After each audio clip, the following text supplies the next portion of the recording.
Crônicas do Amanhecer. Por Feijão, Centro Espírita Allan Kardec de Balneário Gaivota. Balneário Gaivota, 03 de agosto de 2026. Inteligência artificial desafia materialismo e levanta questões sobre alma e espírito. Parte 4. Rose Douta do The New York Times, o Papa Leão XIV lançou encíclica sobre inteligência artificial, em meio a debate sobre a autoconsciência das máquinas. Em ensaio científico, escritor britânico se surpreendeu com a capacidade do Cloud de se apresentar como consciente. As implicações da inteligência artificial para a religião têm recebido, até agora, um pouco menos de atenção do que suas implicações para o mercado de trabalho ou para a corrida armamentista entre Estados Unidos e China. Mas enquanto aguardamos a palavra definitiva sobre o assunto, ou seja, é claro, a encíclica sobre IA que o Papa Leão XIV supostamente lançará em breve, vale a pena fazer previsões sobre o futuro religioso sob as condições da inteligência artificial. Em uma linha do tempo possível, o advento da IA é amplamente entendido como uma vitória para o ateísmo e um golpe contra as ideias religiosas de alma e espírito, persuadindo mais pessoas de que suas próprias mentes são apenas computadores sem centelha divina ou alma imortal, apenas o equivalente de carne e osso de um chatbot prestativo ou de um terapeuta de IA. Em outro futuro potencial, o mistério da consciência acaba parecendo mais profundo à sombra da inteligência de máquina. O místico encontra novo apelo como uma forma de experiência que os computadores não conseguem emular, e a religião se torna um lugar para os excepcionalistas humanos fincarem uma bandeira desafiadora. Mas entre esses dois cenários há um futuro em que a IA aumenta principalmente a incerteza metafísica, deixando muitas pessoas simplesmente inquietas sobre questões fundamentais, cada vez mais misterianas em vez de claramente ateias ou devotas. Mas se uma entidade digital parece exibir as capacidades que associamos a mentes conscientes, e não acreditamos que essa entidade seja realmente consciente, então qual é o verdadeiro propósito da consciência? Se podemos ter inteligência sem autoconsciência, um zumbi que calcula e fala, porque o eu existe afinal? Não há escapatória óbvia do mistério aqui. Se você der o braço a torcer e simplesmente disser que o Cláudia já alcançou a consciência, então isso implica que de alguma forma construímos uma mente consciente sem ter nenhuma ideia de como a consciência funciona ou de onde ela vem. Isso é ciência com características extremamente assustadoras, como Kevin Costner invocando fantasmas do beisebol para o milharal de Iowa. Erguemos uma arquitetura material e o misterioso eu magicamente apareceu.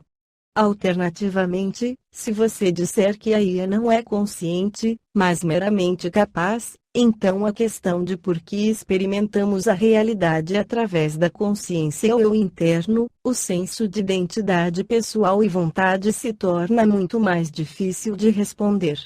Se a consciência não é necessária para a capacidade, então presumivelmente a evolução deveria optar por zumbis.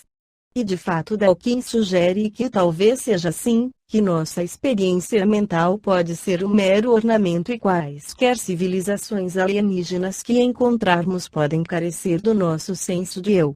Mas como ornamento, desculpe, a consciência é insanamente improvável e bizarra. Não é apenas uma experiência personalizada estranha anexada aos mecanismos brutos da sobrevivência física. É uma experiência que por acaso se alinha exatamente com essa experiência, o teatro da mente espelhando a realidade, nosso senso de vontade e razão ligado diretamente às nossas ações e argumentos, incluindo argumentos a favor do materialismo.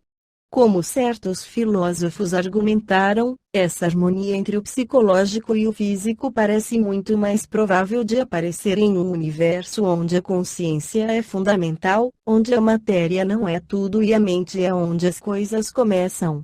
Nesse caso, talvez a conquista do Cláudio, ou Cláudia se você preferir, seja nos mostrar como a inteligência poderia aparecer no universo do materialista mesmo enquanto nossa própria consciência indica que este universo é um lugar muito, muito mais estranho. No Livro dos Espíritos, Allan Kardec esclarece sobre a diferença entre os seres orgânicos e inorgânicos. Os seres orgânicos são os que têm em si uma fonte de atividade íntima que lhes dá a vida.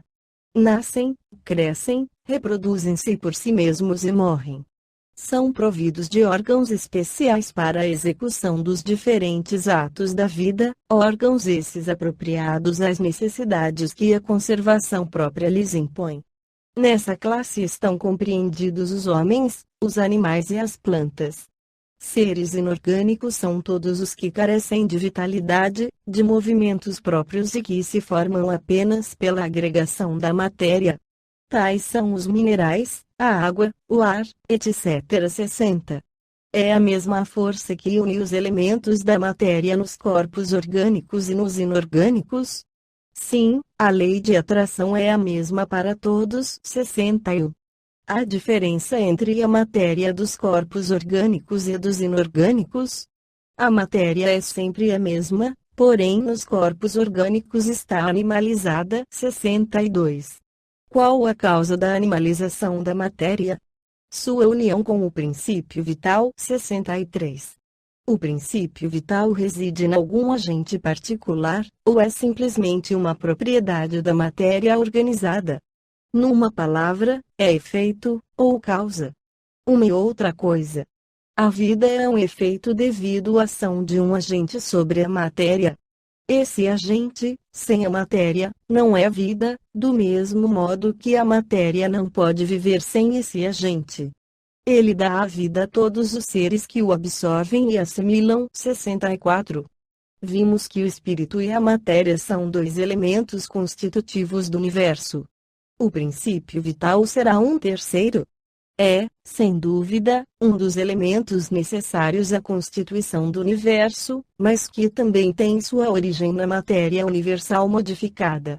É, para vós, um elemento, como o oxigênio e o hidrogênio, que, entretanto, não são elementos primitivos, pois que tudo isso deriva de um só princípio. Parece resultar daí que a vitalidade não tem seu princípio num agente primitivo distinto e sim numa propriedade especial da matéria universal, devido a certas modificações.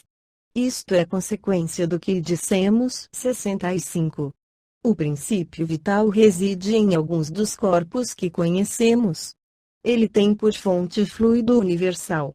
É o que chamais fluido magnético, ou fluido elétrico animalizado. É o intermediário, o elo entre o espírito e a matéria. 66.